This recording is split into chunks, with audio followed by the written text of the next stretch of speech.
Thank you.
पवित्र तो देहवाणी पुण्यवंत जो वदयाच्युत सर्व काळ तयाच्या चिंतने करतील दोषी जळतील रशी पातकांच्या देवैची रजचरणीची मागे धावत चालती मागे मागे काय त्यावरली वेगळे अनेक वैकुंठ नायक दया कंठी तुका म्हणे देव भक्ताचा संग येथे ओघणाम त्रिवेणीचा तयाच्या चिंतने तरतील दोषी जळतील रशी पातकांच्या पांडुरंगा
संतांच्या पवित्र तोली हवानी पुण्यवंत लोवदयाच्युत सर्व काळ तयाच्या चिंतने करतील दोषी जळतील राशी पातकांच्या सेवंत श्री जगद्गुरु तुकोबाराय या अभंगातून वारकरी संतांचं वर्णन करतात.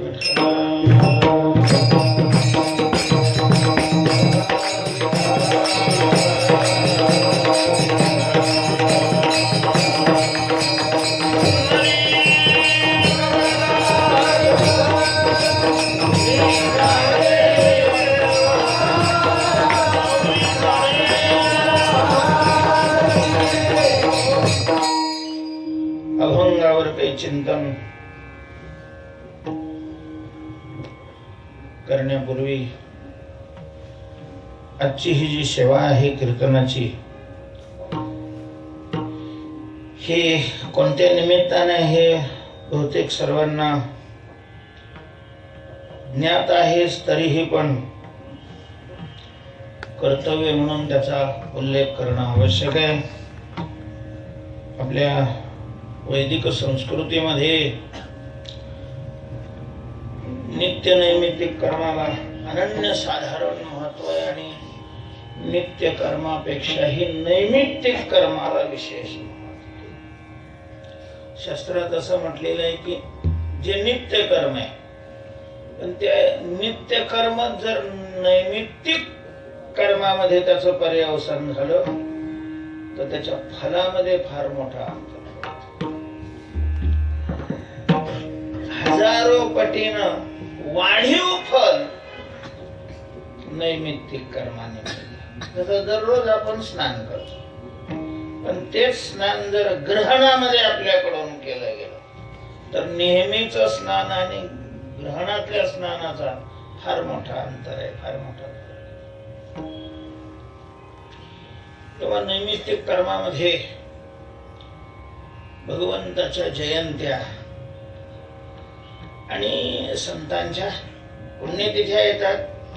त्यामध्ये आज वैकुंठवासी हरिभक्तीपरायण रामभाऊ महाराज की जे संस्थेचे माझे विद्यार्थी आहेत, ज्ञानोबांच्या पालखी सोहळ्याबरोबरचे दिंडी चालकही आहेत आणि पंढरपूरमध्ये ज्या अनेक शाखा परंपरागत सेवेची साधना करतायत त्या परंपरेतील एक अत्यंत महत्वाच्या अशा प्रकारचं व्यक्तिमत्व आहे आणि त्यांचं आज द्वितीय पुण्यस्मरण आहे. त्या निमित्ताने ही सेवा आहे. तेव्हा त्यांच्या चरणावर साष्टांग दंडवत करून या सेवेच्या निमित्ताने जो अभंग तुकोबाऱ्यांचा आणि भक्तांचं वर्णन करणारा घेतलेला आहे त्या वेळेमध्ये त्याचं चिंतन करण्याचा आपण प्रयत्न करू.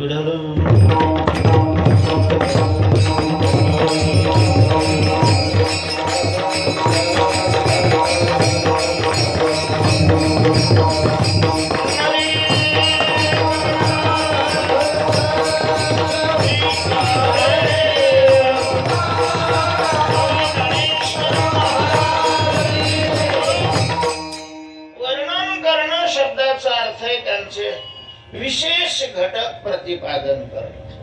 त्या व्यक्तीच्या ठिकाणी जे विशेष धर्म असतात, विशेष गुण असतात, त्याचं उच्चारण करणं याला वर्णन करणं. तेव्हा भक्तांच्या जीवनामध्ये जे जे विशेष गुण आहेत त्यामध्ये एक महत्वाचा गुण आहे की भक्त पवित्र असतात. भक्त भाग्यवंत असतात, भक्त धनवान असतात, भक्त ज्ञानवान असतात, भक्त आशारहित असतात. अशी जी वेगवेगळी वैशिष्ट्ये आहेत त्यामध्ये भक्त पवित्र असतात. पवित्र असणं हा एक त्यांचा विशेष आहे. सर्वसामान्य इतर अशा प्रकारचे देहधारी हे अपवित्र असतात आणि भक्त पवित्र सोवळे.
भूतलावर एकमेव ते पवित्र आहेत. पवित्र कोण पवित्र आहेत हेच तुकोबरा या अभंगात स्पष्ट करतात.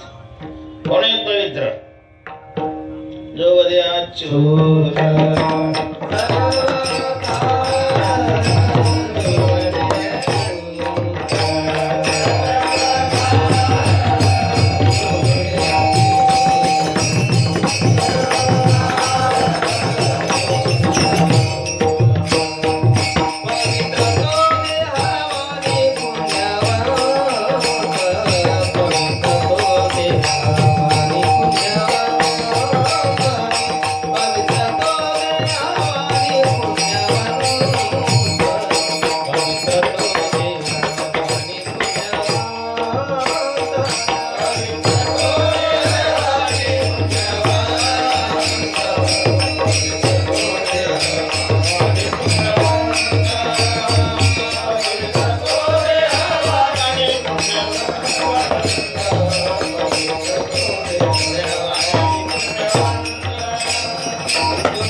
सर्व काळ जो अच्युत सर्व काळ वदे तो देह पवित्र ती वाणी पुण्यवंत. तेव्हा तुकोबारा म्हणतात की जो सर्व काळ अच्युत वदे तो देह पवित्र आहे, ती वाणी पुण्यवंत आहे. जो सर्व काळ अच्युत वदे सतत सर्व कालामध्ये जो अच्युताचं स्मरण करतो, अर्थात अच्युत हे भगवंताचं नाव आहे. जो भगवंताचं स्मरण करतो, भगवंताची आठवण करतो, भगवंताचं चिंतन करतो, भगवंताचं नाम घेतो, अशा प्रकारचा जो महात्मा आहे त्याचा देह आणि त्याची वाणी ही पवित्र पुण्यवंत आहे. विठ्ठल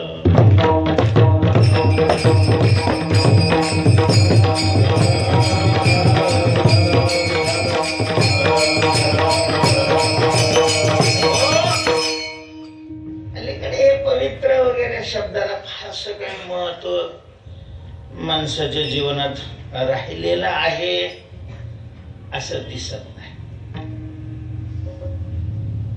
सध्या पैशाचा काळ आहे. प्रारब्ध सध्या पैशाचं उजव आहे. तसं जगाच्या आरंभापासून आहेच, पुढेही राहील. पण कधी कोणाला महत्व प्राप्त होतं, कधी कोणाला महत्व प्राप्त होतं. पूर्वी पैशाला तेवढं महत्व नव्हतं जेवढं आज आहे. तसं पाहिलं तर आजच्या मान्यतेच्या दृष्टीनं पवित्र तो ज्याच्याजवळ पैसा आहे, तो त्यांनी कसा मिळवलेला आहे हेही पाहायला आज कोणी तयार नाही. कोणी तयार नाही म्हणजे जे पाहणारे ते सुद्धा पाहत नाही, बाकी त्याचा तर प्रश्नच नाही.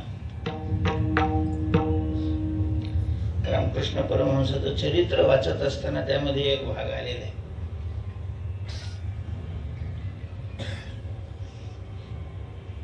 की काली मातेचं मंदिर एका जाठाने त्यावेळेला उभारलेलं होतं. त्याची पूजा करायची तर त्यांना पुजारी मिळाला नाही. म्हणजे पुजाऱ्याला पगार देऊन सुद्धा तो जाट आहे बा, तर त्याचा पगार घेणं ही अयोग्य आहे, अशा प्रकारची मान्यता होती.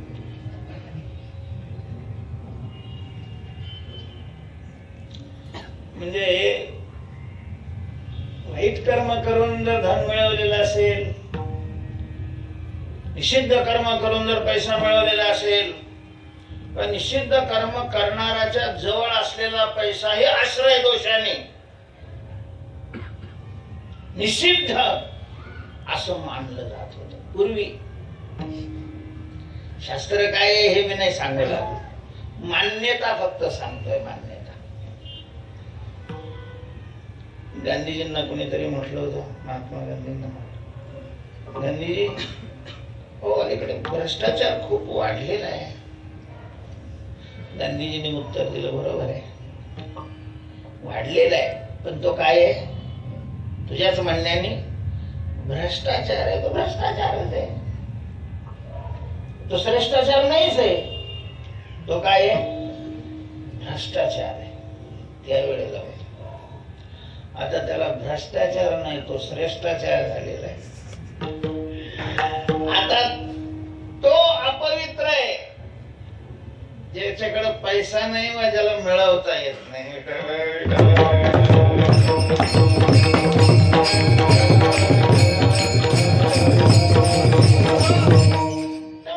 अभंगात पवित्र शब्द आलेला आहे. पवित्र हे भक्तांचं वैशिष्ट्य म्हणून प्रतिपादन केलेलं आहे. पवित्र या शब्दाचा अर्थ काय आहे आणि मानवी जीवनामध्ये त्याला काय महत्व आहे? आपण जीवन जगत असताना या पावित्र्याचा जीवनाशी कशा स्वरूपाचा संबंध आहे याचं थोडस चिंतन आज आपण. तेव्हा पवित्र पवित्र म्हणजे काय?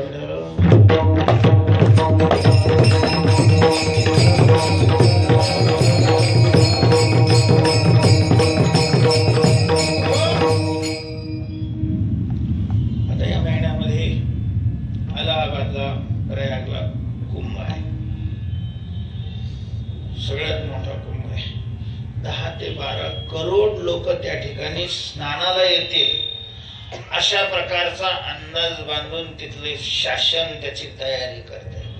आणि करोडोनीच अशा प्रकारची यात्रा समाज कुंभामध्ये केवळ स्नानाकरता जमतो. स्नानाकरता कुंभामध्ये महत्वाचं कशाचं आहे?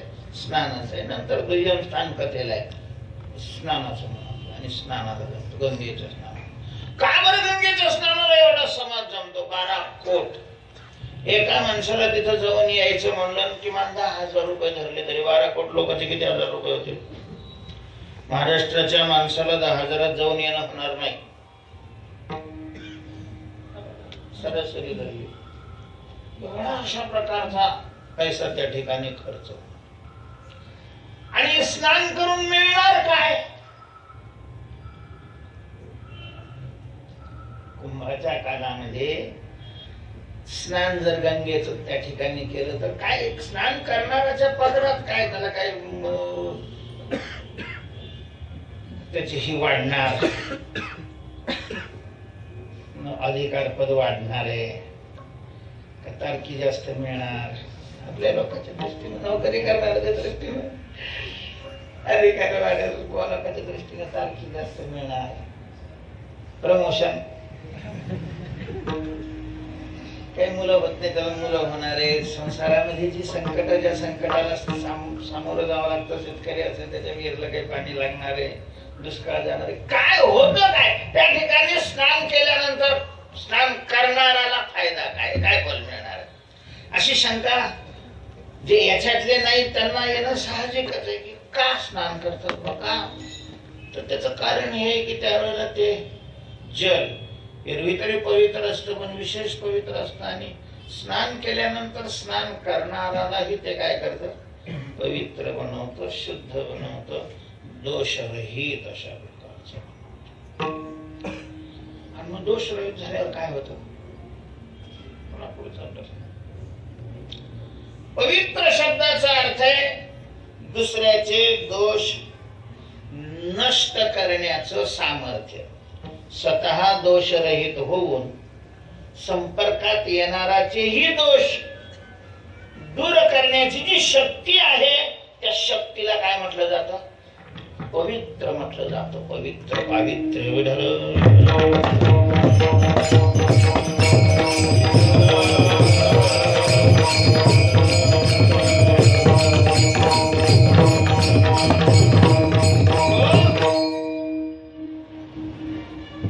आणि या पावित्र्याला अध्यात्मामध्ये परमार्थामध्ये फार मोठं.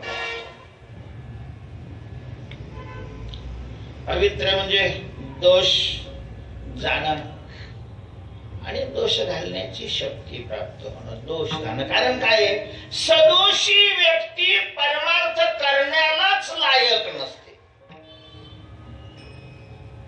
म्हणून ते विचारसागरामध्ये वेदांत शास्त्राचा अधिकारी कोण याची चर्चा करत असताना त्यांनी हे सांगितलेलंच नाही की महिना एवढा कमवतो. म्हणजे तिथं पैशाचा निकष नाही लावलेला, तिथं सत्तेचा निकषही लावलेला नाही. आणि आश्चर्य आपल्याला हे वाटेल की तिथं जातीचाही निकष लावलेला नाही, वर्णाचाही निकष नाही, आश्रमाचाही निकष नाही. जरी बाकीच्या ठिकाणी वर्णाश्रमाचे निकष लावले जात असले तरी वेदांताचा अधिकारी कोण आहे याचं चिंतन करत असताना तिथं जन्माचा निकष नाहीये, परिस्थितीचा निकष नाही, पण निकषच नाही असं नाही. तिथं जो निकष लावलेला आहे तो ज्याने या जन्मी किंवा पूर्वजन्मी निष्काम कर्म. आणि तिथं उपासना शब्द असला तरी निष्काम हे विशेषण तिथेही पण घ्यावंच लागेल. निष्काम उपासना, नुसतं कर्म आणि उपासना ही माणसाला अधिकारी करू शकत नाही, शुद्ध बनवू शकत नाही. उलट कर्म तर बंधनाला कारणभूत असतं, उपासना ही कर्म स्वरूपच आहे. नुसत्या कर्मानीच मनुष्यबद्ध झालेला आहे. कर्मानीच पाप पुण्य तयार होतात आणि ते पाप पुण्य त्याची फलं भोगण्याकरता करोडो पुढचे जन्म घ्यावे लागतात, पर्वतासारखी दुःख सहन करावी लागतात. आणि या सगळ्याला कारण कोण आहे? कर्म आहे. कर्म, पण तेच कर्म अर्थात उपासनात्मक असो वा विहितात्मक असो, धर्मात्मक असो, जर निष्काम केलं गेलं तर निष्काम कर्माने चित्त शुद्ध होत. म्हणजे चित्तातले दोष जातात. चित्तामध्ये वेदांताच्या दृष्टीने 3 दोष मानलेले आहेत. सगळ्या दोषाचं सार स्वरूप एक मल दोष आहे, विक्षेप दोष आहे आणि आवरण दोष आहे. तेव्हा वेदांताचा तो अधिकारीच नाही जोपर्यंत त्यांनी मल आणि विक्षेप दोष घालवलेले नाही.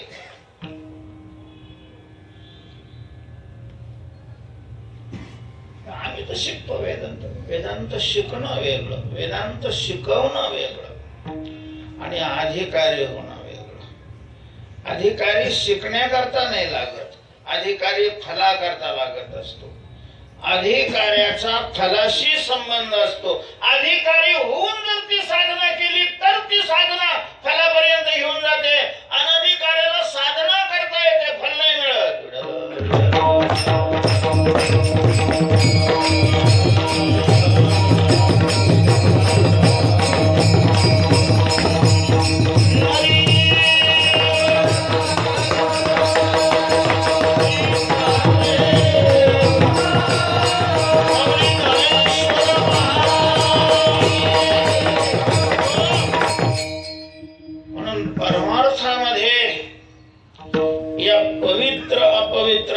विचार अत्यंत महत्वाचा आहे. कारण परमार्थ शब्दाचा अर्थ आहे श्रेष्ठ अर्थ प्राप्तीचं साधन. त्या श्रेष्ठ अर्थाच्या प्राप्तीच्या साधनाला सुद्धा परमार्थच म्हटलेलं आहे. श्रेष्ठ अर्थ म्हणजे परमार्थ, आणि ते श्रेष्ठ अर्थाच्या प्राप्तीचं साधन आहे त्याला हे काय म्हटलेलं आहे? परमार्थच म्हटलेलं आहे. परमार्थ महाधन. परमार्थ अर्थात साधन स्वरूप परमार्थ हे महाधन आहे का? जोडी देवाचे चरण. नित्य सुखाची प्राप्ती करून देणारं हे साधन आहे. अनित्य सुखाची, अभासात्मक सुखाची, दुःख सहित सुखाची, अनंत दुःखांनी व्याप्त सुखाची प्राप्ती करून देणारं जर व्यावहारिक धन असेल तर हे दुःख रहित नित्य सुखाची प्राप्ती करून देणारे धन असल्यामुळं याला महाधन म्हणतात. अशा प्रकारच्या महाधनाच्या क्षेत्रामध्ये म्हणजेच परमार्थ क्षेत्रामध्ये पावित्र्याला फार अतिशय अशा प्रकारचं. म्हणून वैदिक कर्मामध्ये कुठलंही कर्म करायचं असेल तर पवित्र होऊनच केलं. जेवण करायचं तर कपडे काढून हातपाय धुवून अशा प्रकारचं जेवायला. लोक म्हणतात कपडे काढायचा जेवायचं काय संबंध? समजा कपडे घालून घास घेतला आणि कपडे काढून घास घेतात, एवढं कपडे काढल्यानंतर थोडस ढिल्लं होतं तर 4 घास जास्त जातात. ती संकल्पनाच अशा प्रकारची नष्ट झालेली आहे की जेवण हा यज्ञ आहे, हे पोट भरण्याचं साधन नाहीये. हे ना म्हणावे साधारण अन्न ब्रह्मरूप दान. आपल्या उदरामध्ये जठराग्नीच्या रूपाने वैश्वान रूपाने प्रत्यक्ष परमात्मा आहे आणि त्या परमात्म्याला हवन करणं म्हणजे जेवण आहे. आणि हवन करायचं असेल तर ते पवित्र होऊन करावं लागतं, पवित्र वस्तूचं करावं लागतं आणि पवित्र मंत्रोच्चारात करावं लागतं. विठाला विठाला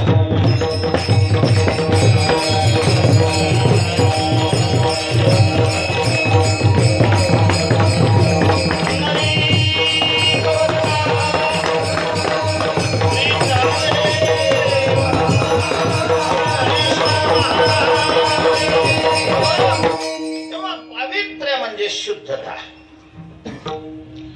आणि या शुद्धतेमध्ये आत्मस्वरूपाने शुद्धच आहे, आत्म्याचा प्रश्न नाही. पण सूक्ष्म शरीर आणि स्थूल शरीर या दोघांना शुद्ध बनवणं म्हणजे पवित्र करणं. पण काय संबंध काय आहे या पावित्र्याचा आपल्या जीवनाशी संबंध काय? हा प्रश्न तसाच राहिलेला आहे महत्वाचा की पावित्र्याचा मानवी जीवनाशी पूर्वीचा काळ वेगळा होता, आता सुधारण्याचा काळ आहे, विज्ञानाचा काळ आहे, भरभराटीचा काळ आहे, उत्कर्षाचा काळ आहे. लोक चंद्रावर चालले, अमक्या ठिकाणी चालले, तमक्या ठिकाणी. तुम्ही कुठे आहे?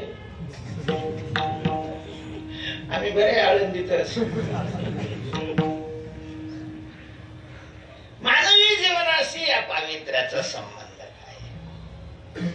तर याचं उत्तर असं आहे की मानवी जीवनाचा जर सुखाशी संबंध असेल तर पावित्र्याशी संबंध आहे.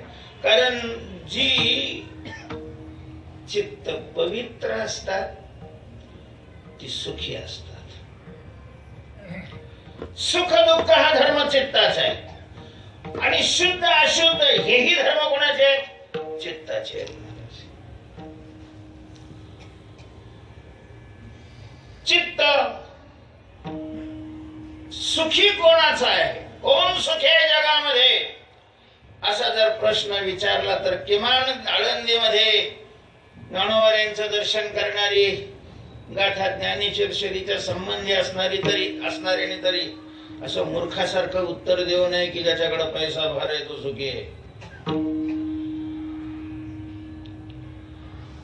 कोण आहे सुखी? तर ज्याचं चित्त शुद्ध आहे, ज्याचं चित्त शुद्ध आहे, ज्याचं चित्त स्थिर आहे तो सुखी आहे. परिस्थितीचा आणि सुखाचा संबंध आम्ही भ्रमाने लावलेला आहे, प्रत्यक्षात तो संबंध नाहीये. चित्ताच्या प्रसन्नतेचा आणि सुखाचा संबंध.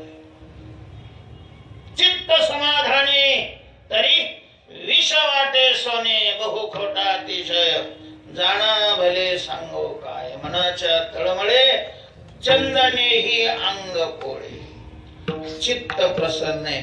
चित्त प्रसन्न पावित्र्याने होत असत, शुद्धतेने होत असत. म्हणून अलीकडे स्वच्छतेचा नारा सगळ्या देशात पिटू लागला.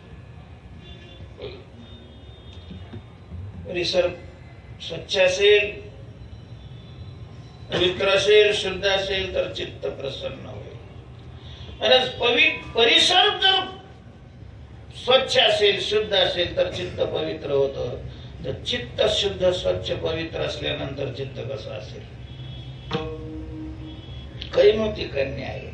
बाहेर जर स्वच्छता पवित्रता असेल तर जर चित्त प्रसन्न होत असेल तर चित्तच पवित्र असल्यानंतर ते कसं किती प्रसन्न होत असेल. त्यामुळे जर मानवी जीवनाचा सुखाशी संबंध आहे असं वाटत असेल, सुखाकरता मनुष्य प्रयत्नशील आहे, एवढी जरी संवेदना आपल्या ठिकाणी उरलेली असेल, मला नाही वाटत ती ही उरलेली आहे, तर मग पावित्र्याचा त्याच्याशी अत्यंत घनिष्ठ संबंध आहे. कारण चित्त पवित्र असेल तर प्रसन्न असतं आणि प्रसन्न असेल तर सुखी असतं. सकाळी सकाळी का बरं प्रसन्न असतो मनुष्य? तर त्यावेळेला चित्त घाण संपलेली असते, गेलेली असते असं नाही, पण दबलेली असते, खाली जरा जाऊन बसलेली असते. चित्त प्रसन्न आहे. चित्त मिले तो सब मिले, नाही तो फुकट सांग. तेव्हा सुखी बनायचं असेल तर चित्त प्रसन्न असणं गरजेचं आहे. आणि चित्त प्रसन्नते करता ते पवित्र असावं लागतं. आणि जगात पवित्र चित्ताचे जर कोण असतील तर ते आहेत की जो दे अच्युत. चित्त भगवत चिंतनाने पवित्र होत. आणि मग भगवत चिंतनाच्या ठिकाणी चित्ताला एवढं पवित्र करण्याची शक्ती आहे की चिंतनाने चित्त तर पवित्र होतच, पण ते चित्त ज्या शरीरामध्ये आहे त्या शरीराला सुद्धा पवित्र करतं.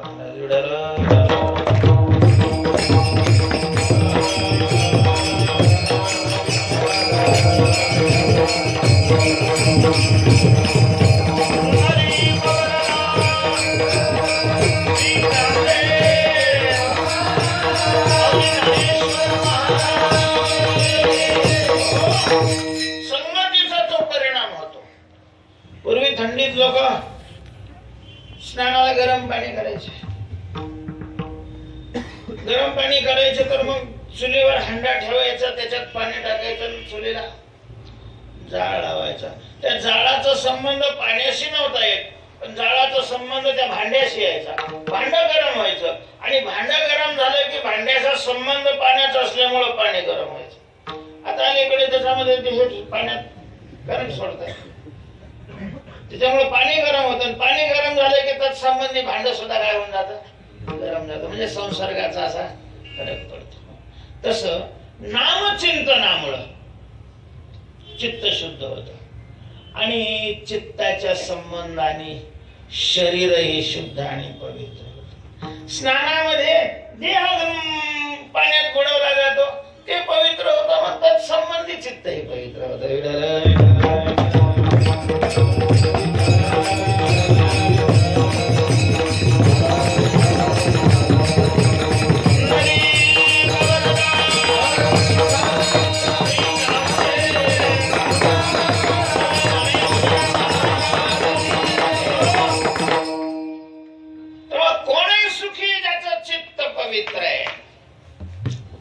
कोणाचं चित्त पवित्र आहे? ज्याचा देह पवित्र आहे. कोणाचा देह पवित्र आहे? जो दे अच्युत सर्व काळ, जो सर्व काळ अच्युत वदे. या ठिकाणी हा प्रश्न निर्माण होतो की सर्व काळ शब्द वापरलाय तो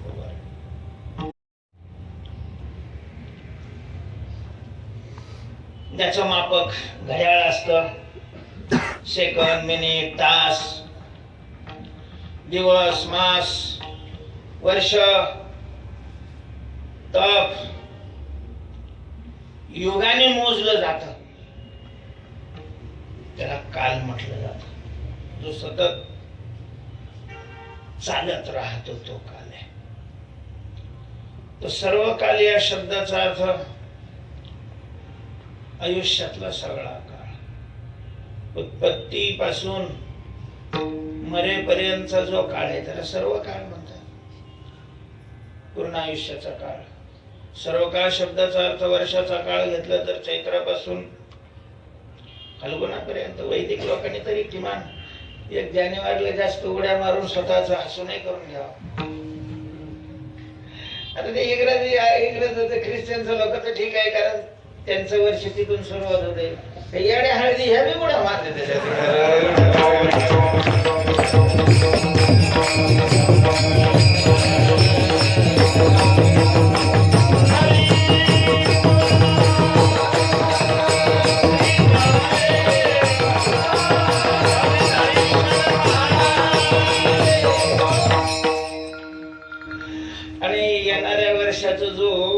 झिंगूनच स्वागत करतो, त्याच्या वर्षाचं काय होईल हे काही फार वेगळंच कीर्तनात सांगायची आवश्यकता आहे असं काही नाही. वर्षाचा काल 12 महिन्याचा आहे, महिन्याचा काल 30 दिवसाचा आहे. एका दिवसाचा काल 24 तासाचा असतो, तासाचा काल 60 मिनिटाचा आहे, मिनिटाचा काल 60 सेकंदाचा आहे. तेव्हा हा जो काल आहे तुकोबारायांनी त्याला सर्व विशेषण लावून सर्व काळ अच्युत वदे असं म्हटलेलं आहे. सर्व काळ अच्युत शब्दाचा अर्थ पूर्ण आयुष्याचा काळ हा घ्यायचा, का जगाचा काळ घ्यायचा, का वर्षाचा काळ घ्यायचा, का दिवसाचा काळ घ्यायचा. कारण दिवसामध्ये 24 तासाचा जर दिवसाचा काल असेल तर 24 तास मनुष्य देहावर असतोच असं नाही, त्याच्यातला बराचसा काल झोपेमध्ये जातो. मग सर्व काळ म्हणजे जागृत असण्याचा, जागा असण्याचा काळाला सर्व काळ म्हणायचं, किंवा जागा आणि झोपेचा सगळा काळ मिळून सर्व काळ शब्दाचा अर्थ नेमका काय घ्यायचा. सर्व काळ शब्दाचा निरपेक्ष जर अर्थ घेतला तर कालत्व जाती ज्या ज्या ठिकाणी तो सगळा काळ आहे. मग तो आयुष्याचा पूर्ण येईल. वर्षाचा घेतला तर वर्षाचा 12 महिने येतील, दिवसाचा घेतला तर 24 आहे. अशा प्रकारचे तास. असं 24ही तास जो भगवंताचं स्मरण करतो, वदे अच्युत वदे, त्याचा देह पवित्र आहे तुकोबाराय म्हणतात. पण हे कसं शक्य आहे हो? सर्व काळ हा शब्दाचा अर्थ निरपेक्ष घेतला, या सूर्योदयापासून तो त्या सूर्योदयापर्यंतचा काळ, तर सर्व काळ भगवंताचं स्मरण करणं कसं शक्य आहे? अगदी अट्टहासाने माळ नाहीतर ते जपयंत्र घेऊन जप करायला बसलो तरी कवांनी सट्टन दुसरेच मनात विचार येतात, ते लक्षात येईल. आणि झोपेमध्ये, स्वप्नावस्थेमध्ये, जागृतीतला सर्व काळ अच्युत वदे असं तुकोबाराय हे शक्य आहे का? कदाचित अशी शंका येण्याची शक्यता आहे. तर याचं उत्तर आहे तुकोबारायांचं हे वाक्य आहे. जो वदे अच्युत सर्व काळ हे कोण म्हणतात? तुकोबाराय म्हणतात. नेता नाही म्हणत, तुकोबाराय म्हणतात. आणि संत हे बोलतात ते अगोदर अनुभव घेतात आणि नंतर बोलतात. संतांचा हा विशेष असतो. विद्वान बोलत असलं तर अभ्यास करून बोलत असतात. मोघम पट्ट्यात कसाही बोलतो, त्याचं काही अडचण नाही.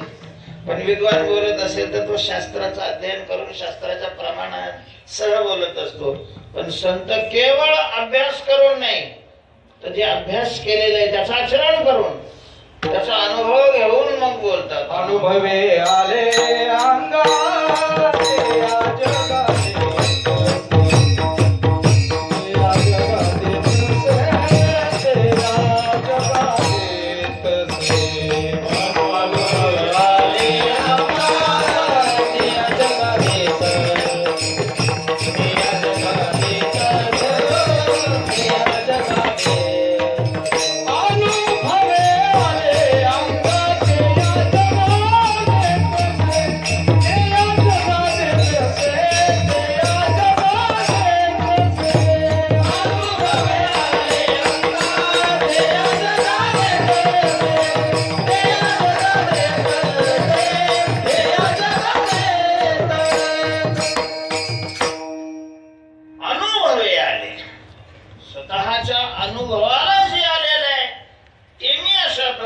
जगाला देतो. तुका म्हणे साक्षी आले तरी केले प्रगट.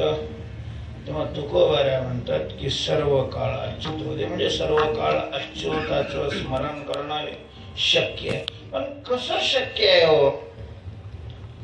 जागृतीमध्ये आपण सावध असतो, इंद्रिय मन आपल्या अधीन असतं, तेव्हा आपण त्यांना स्मरणाकडे योजू शकतो. पण झोपेमध्ये जर मन आपल्या अधीनच नसतं, मनच नसतं, अधीनाचा प्रश्नच नाहीये, तर मग झोपेत कसं अच्युताचं स्मरण होईल? स्वप्नामध्येही मन असलं तरी स्वतंत्र असतं, जीवाच्या अधीन नाही ना. स्वप्नामध्ये स्मरण कसं होईल? तुकोबारे असं कसं म्हणतात की रोवदे अच्युत सर्व काळ. उत्तर असं आहे, हा अभ्यासाचा प्रश्न आहे.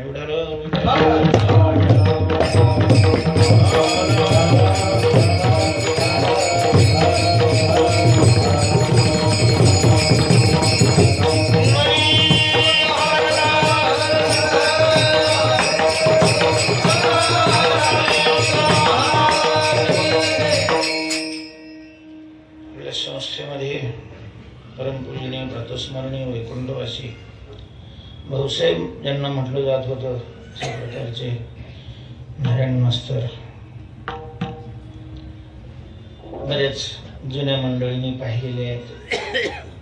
अधिकारी अशा प्रकारचे होते, नामस्मरण खूप करायचे. नंतर उतार वयामध्ये बरेच दिवस ते कोमामध्येच होते, बेशुद्धावस्थेमध्ये. ज्यावेळी ज्यावेळेला दर्शनाला गेलो, आश्चर्य वाटेल की त्याही अवस्थेमध्ये ओळखत नव्हते कोण आहे काय.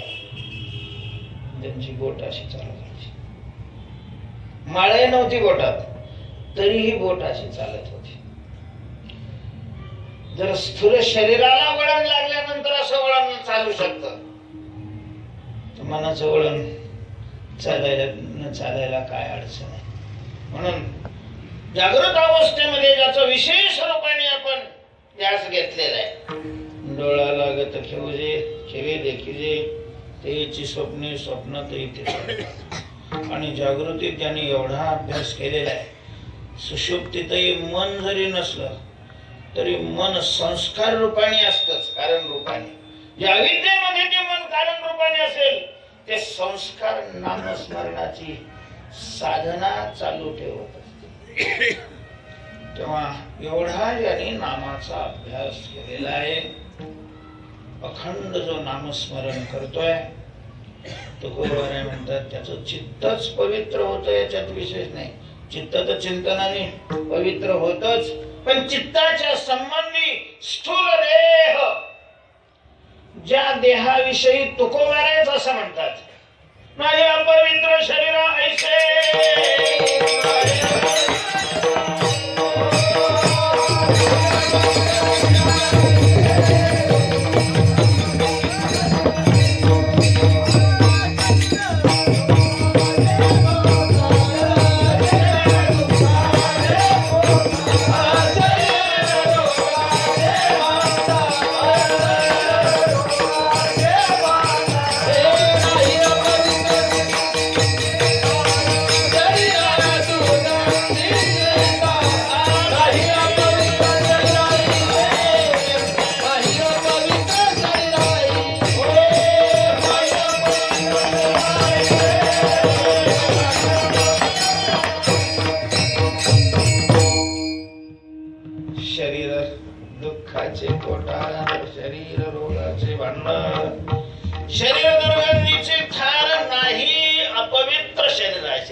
डिजिटल वर ज्याचे फोटो लावलेले असतात, फार प्रेम असतं शरीराला. आणि विशेष शरीर मिथ्या हे सांगणाऱ्याचं जास्त प्रेम शरीराला. बाकीच्याच कायच व्हायचं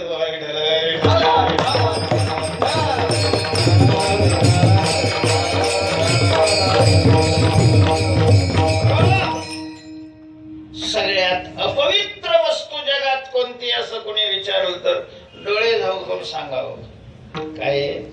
शरीर. शरीर सगळ्यात अपवित्र वस्तू शरीर. अशा प्रकारची याची उत्पत्ती होत असताना सुद्धा सुतक असते आणि याचा नाश झाल्यावर सुद्धा काय सुतक आहे, विटाळ आहे.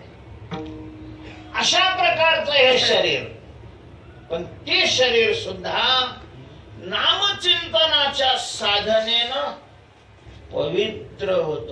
पवित्र जो अच्युत हा साधनेचा महिमा आहे, हा चिंतनाचा अशा प्रकारचा महिमा. वस्तू सामर्थ्य शक्ती याला म्हटली जाते. त्याच शरीर पवित्र. रामायणामध्ये मी एक गोष्ट ऐकलेली आहे. प्रभू रामचंद्र ज्या वेळेला दंडकारण्यामध्ये सीतेचा शोध करत आलेले होते. प्रभू रामचंद्र आलेले आहेत म्हणून सगळे त्या दंडकारण्यातले साधू, ऋषी, मुनी, तपस्वी, बैरागी भगवंताच्या दर्शनाला आलेले सगळ्यांना माहित झालेलं होतं की विरालासारखा, ताटिक्यासारख्या असुराचा आणि नाश केलेला आहे. भगवंतांनी यांच्या रूपाने अवतार धारण केलेला आहे. भगवंतांनी सगळ्यांचा नमस्कार केलेला आहे आणि विचारलं की साधू महात्म्यांचं सेवा करण्याचा योग आम्हाला आलेला आहे, तेव्हा काय सेवा करू मी? काय अपेक्षा आहे? मी तुमची कोणती सेवा करू? कसला त्रास वगैरे तुम्हाला आहे? साधूंनी सांगितलं आम्ही मुळातच साधू आहे. साधूंनी सगळ्या इच्छा संसारातले फेकूनच दिलेले असतात. फेकून दिल्यानंतरच त्याला साधू होता येतं. फेकून दिल्या नसतील तर त्याला साधूचे कपडे घातल्याने कोणी साधू नाही होत. तुका म्हणे जरी योगाची तातडी, आशेची बिमोडी खरी आली. दुसरं तर आम्हाला लागतच नाही काही. पण साधना करत असताना देह निर्वाहाला आवश्यक असणारे फळ आणि पाणी, त्यामध्ये फळं इथं भरपूर आहे पण पाण्याची अडचण आहे. कारण इथं जो मोठा तलाव होता तो त्याचं पाणी खराब झालेलं आहे, जंत झालेले आहे त्याच्यामध्ये. तेव्हा एक तर त्या तलावाचं पाणी स्वच्छ होईल असं काही करता येईल का पहा, किंवा दुसरा तलाव तयार. भगवान म्हणतायत दुसरा करण्यापेक्षा आहे त्याला स्वच्छ करणं हे कधीही सोपं. नवीन मंदिरं बांधण्यापेक्षा जुनी मंदिरं त्याचा जीर्णोद्धार केलेला चांगला. आपल्या लोकांना मंदिरं बांधायची लयच येड आहे. असे बरेच गोदावरीच्या काठाला असे मंदिर आहे की करोडो 100 कोटी रुपये खर्च करू नये आज तसं मंदिर तयार होणार नाही. तिथं कोणी पूजा करायला नाही.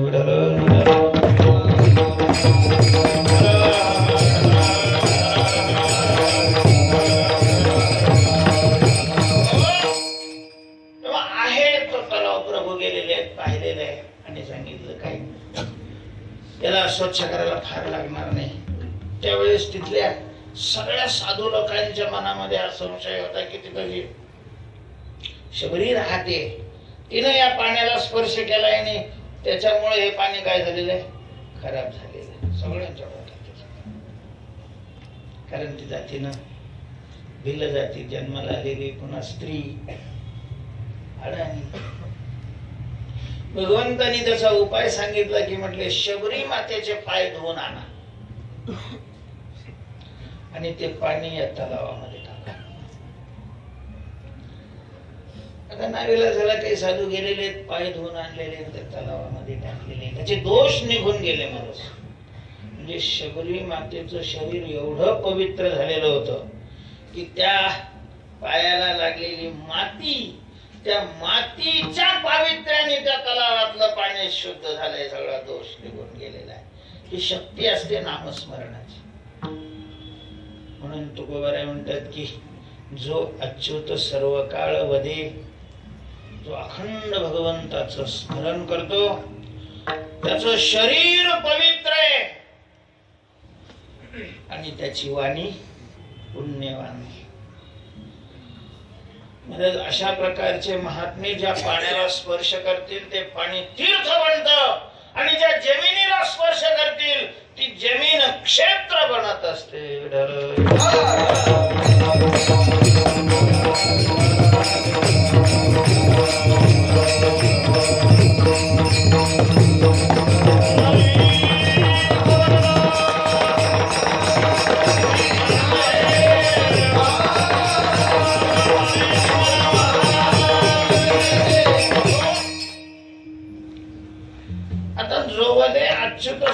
काळ हे पवित्र होण्याचं साधन आहे की पवित्र झाल्यानंतर तो सर्व काळ अच्युत वदे, अर्थात पवित्र होणं हे सर्व काळ अच्युत वदे याचं साधन आहे, अशी थोडीशी शंका येऊ शकते. कारण कृत्यात्मक सर्व काळ अच्युत वदे हे घडणं शक्य नाही. म्हणून अच्युत स्मरणाचे दोन प्रकार आहे, कृती स्वरूप आणि जाणीव स्वरूप. अच्युत वदे म्हणजे विठ्ठल विठ्ठल विठ्ठल विठ्ठल विठ्ठल राम राम जो ज्या मंत्राचा जप करत असेल त्या जपाच्या द्वारे रामाचं स्मरण सतत करणं म्हणजे अच्युतवद नाही. कृती स्वरूप आहे, पण कृती स्वरूप सर्व काळ नाही टिकू शकत. पण जाणीव स्वरूप जे स्मरण आहे तर ते सर्व काळ असत. त्याला तो सतत विठ्ठल विठ्ठल विठ्ठल असंही म्हणत नाही आणि विठ्ठलाला तो विसरतही नाही.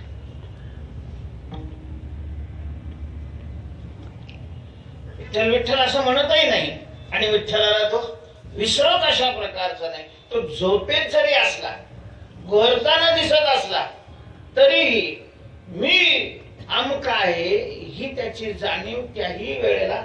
तुझं काय नाव आहे बा? तुझं नाव काय?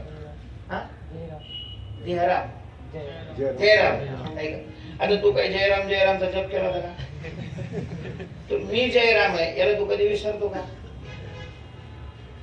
कधीच विसरत नाही. हा झोपलेला असताना जयराम म्हटलं का हो करू दे, उठतो नाही. जसा मी देह आहे ही जाणीव आपल्याला आहे आणि देहाचं नाव जयराम आहे. तो जयरामला आपण कधीच विसरत नाही. त्याचं नाव जयराम, आपलं ज्याचं जे असेल ते. तसं ज्या वेळेला भगवंताच्या स्मरणाने डोळे जाऊन भगवंताच्या कृपेनं स्वरूपाची जाणीव होते आणि त्याला हे कळतं की मी स्वतः अच्युत आहे, मी वासुदेव तत्वता. आणि अशी जाणीव ज्या वेळेला वृत्तीच्या ठिकाणी निर्माण होते त्यावेळेला मग कोणत्याही अवस्थेमध्ये त्याचा विसर नाही पडत. जोगदे अच्युत सर्व काळ. तेव्हा कृत्यात्मक अच्युतवदन हे पावित्र्याचं साधन आहे आणि पवित्र होणं हे जाणीवेच्या अच्युत म्हणण्याचं काय साधन आहे. पवित्र तो देह वाणी पुण्यवंत जोगदे अच्युत महाराज. ही शरीर भगवत स्मरणाने एवढी पवित्र झालेली असतात, एवढी पवित्र झालेली असतात की भागवतामध्ये भगवान स्वतः म्हणतात, पांडुरंग परमात्मा अच्युत हे ज्याचं नाव आहे तो परमात्मा म्हणतो की मी माझ्या ठिकाणी जो पवित्रपणा आहे तो माझ्या भक्तामुळे आहे. भक्तांच्या पायाची माती मी अंगावर घेतो आणि म्हणून मी काय होतो, पवित्र होतो. ते किती पवित्र असते, काही मोठी काय. त्यांची वाणी ही पवित्र आहे, वाणी ही पवित्र आहे. आणि म्हणून काय होतं दुसऱ्या चरणात सांगतात, दयाच्या चिंतन करतील दोष, दयाच्या चिंतन करतील दोष, दयाच्या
पुण्यवंत म्हणजे पवित्र असतो. देह पवित्र म्हटल्यानंतर वाणी पुण्यवंत असा वेगळा उल्लेख करण्याचं कारण, देहात वाणी नाही मोडत का?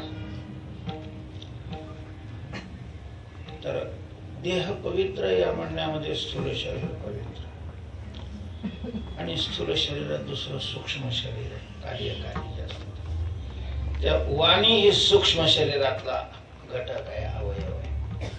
म्हणजे ज्ञानेंद्रिय आणि पंचकर्मेंद्रिय, पंचप्राण, अंतःकरण या 16चा जो मेळावा आहे त्याला सूक्ष्म शरीर म्हणतात. त्या पंचकर्मेंद्रियामध्ये वाणी मोडली जाते. वाक् पाणिपाद पायुपस्था विधानाने जन्मे. वाक् म्हणजे वाणी.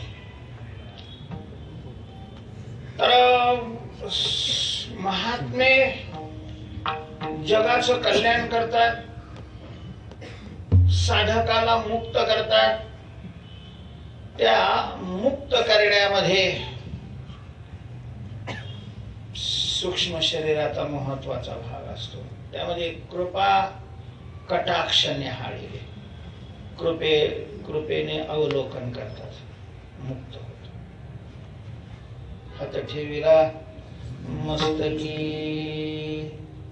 स्पर्शाच्या द्वारे अशा प्रकारचं हे ज्ञानेंद्रियाचे आणि आहे तोपर्यंतच करता येतं. पण वाणी त्यांची जी आहे, वाणी शब्दाचा अर्थ मुखातून बाहेर पडलेले शब्द. मुख म्हणजे वाणी नाही, मुखाला काही ठिकाणी वाणी म्हणतात. आणि मुखातून बाहेर पडणारं जे वाङ्मय आहे त्याला हे काय म्हणतात? वाणी म्हटलं जातं. म्हणून अभंगालाही संत वाणी म्हणतात.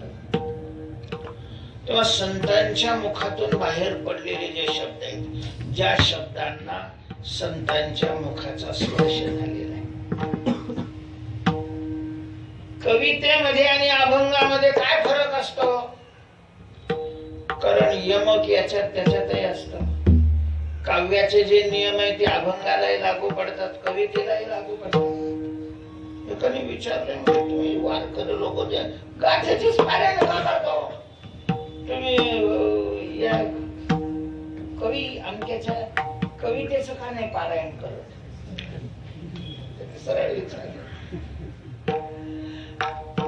अभंगापेक्षा कविता आहे त्याच्यामध्ये अलंकार जास्त असतात, यमक असतात. कारण साहित्याचा साठा त्याच्यामध्ये भरलेला असतो. पण तुम्ही लोक त्याचं पारायण का नाही करत? मी म्हटलं ते तुम्ही करावं म्हणून आम्ही नाही करत. अभंगाचं करतो, तुम्ही शिक्षक लोकांनी ते करावं. तुम्हाला काय अडचण आहे? नाही खरं सांगा ना, काय नाही करत? तर मग आम्ही अभंगाचं जे पारायण करतो ते त्याच्यात यमक आहे, त्याच्यात दृष्टांत आहे, त्याच्यात अलंकार आहे म्हणून नाही करत. आम्ही संत वाङ्मयातल्या साहित्याला, तसं वारकरी त्याला महत्व नाही असं नाही, पण वारकरी त्याच्याकडे फोल म्हणूनच पाहतात.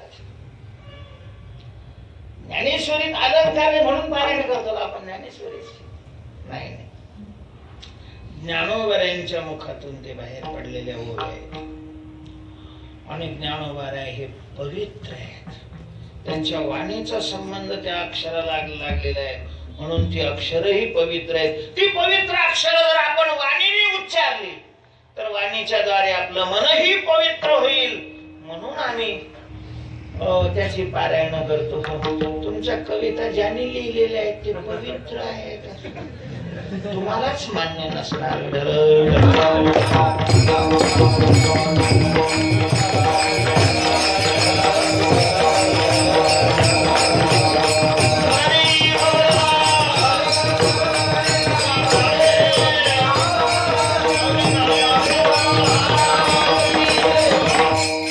संतांचं जे वाङ्मय आहे ज्याला संतांची वाणी म्हणतात, तर तयाच्या चिंतने म्हणजे त्या वाङ्मयाच्या चिंतने हे काय वाणी पुण्यवंत आणि नंतर तयाच्या चिंतने.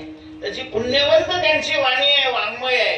त्या वाङ्मयाच्या चिंतने दोषी तरतील, दोषी असणारे ते तरतात. ते कसे काय तरतील?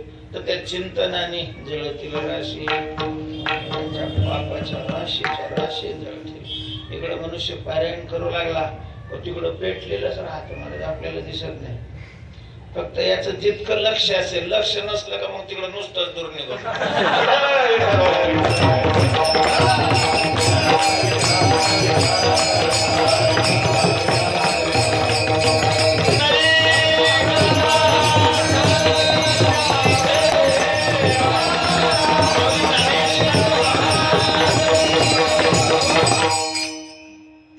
काही पाप पुण्य प्रत्यक्षाला योग्य नाही म्हणून प्रत्यक्ष दिसत नाही. अन्यथा आपण ज्या वेळेला गाथेचं पारायण करत असो, ज्ञानेश्वरीचं पारायण करत असो आणि हे जे शब्द आहेत हे पवित्र अशा संतांच्या वाणीतून घडले असल्यामुळे, यांना वाणी स्वरूप असल्यामुळं त्यांचा संबंध येतो आणि त्यांचा संबंध आला की पातकाच्या राशीच्या राशी संचितातल्या अशा पेटतात, धाड धाड धाड धाड.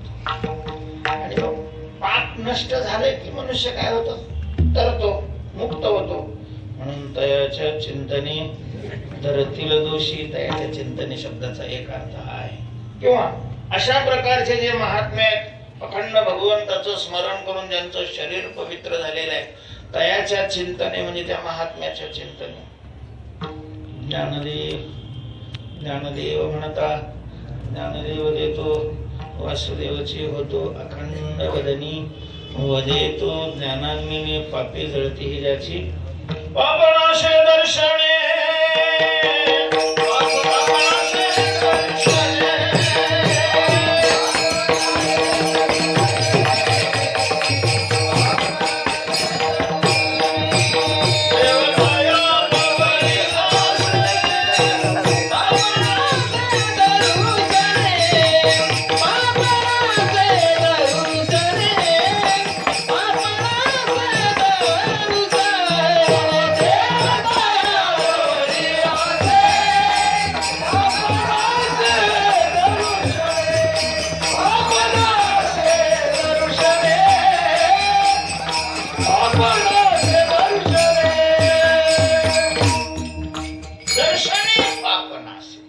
त्यांच्या दर्शनामध्ये, त्यांच्या स्मरणामध्ये, त्यांच्या चिंतनामध्ये तयाच्या चिंतने तरतील दोषी हा दुसरा एक अर्थ आहे. तिसरा असाही अर्थ करता येईल की ही महात्मे जे चिंतन करतात भगवंताचं अखंड, त्या चिंतनाच्या वलयामध्ये एखादा दोषी गेला तर त्यांच्या चिंतनाच्या प्रभावाने याचं पाप जळून हा मुक्त होतो.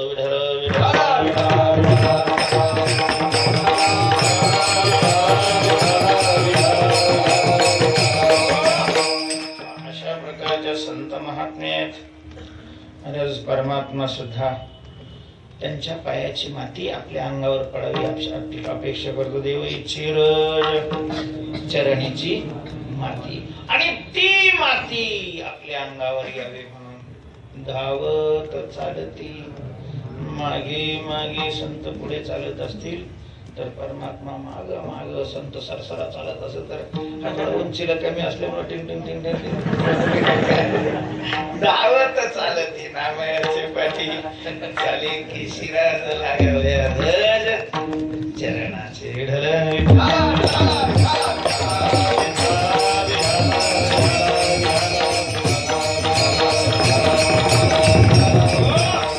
अशा प्रकारे ज्याच्या चित्तामध्ये परमात्मा बसलेला आहे, तुकोबाऱ्यांना तिथं वर्णन करावं असं वाटतंय. काय वर्णन करावं चौथ्या चरणात तुकोबाऱ्या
जया कंठी जया कंठी वैकुंठ नायक ज्याच्या चित्तात देव बसलेला आहे.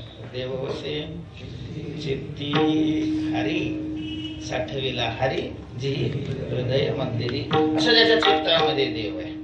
तुकोबाराय म्हणतात तया आणि वेगळे काय उरले ज्याच्या चित्तात देव आहे. जीव परमात्मा दयाच्या हृदय भुवनी विराजती. त्याच्या चित्तात मी तर चित्तात आहेच पहिलाच. मी म्हणजे जीवात्मा जीव चित्तात आहे आणि तिथंच कोणाला देव आलेला आहे. म्हणजेच देवाचं आणि जीवाचं ज्या चित्तामध्ये ऐक्य झालेलं आहे अशा प्रकारचा जो महात्मा आहे जगामध्ये त्याला वेगळं काय उरलेलं आहे.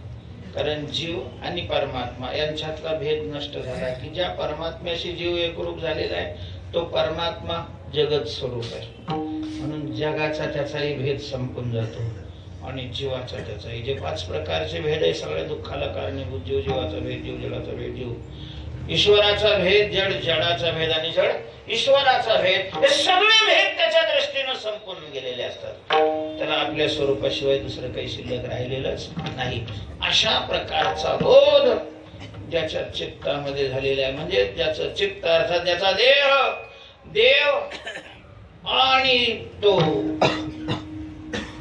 यांचा संगम झालेला आहे. जिथं या दोघाचा संगम आहे तिथं मग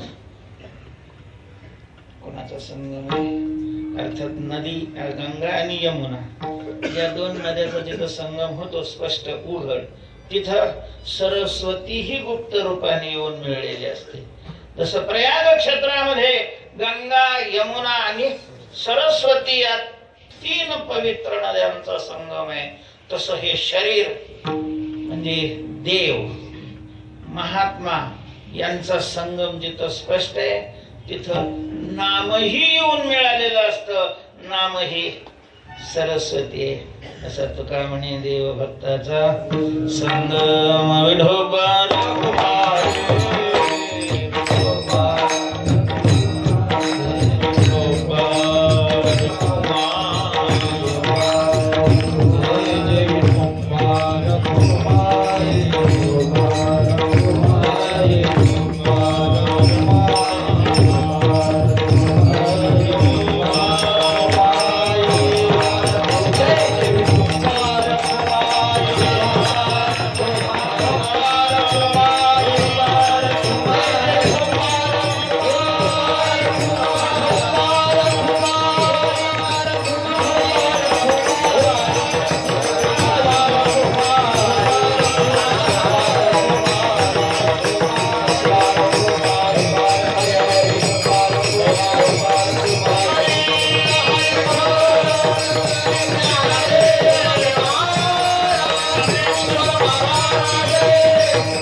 भक्ताचा संगम तेथे उगनाम त्रिवेणीचा.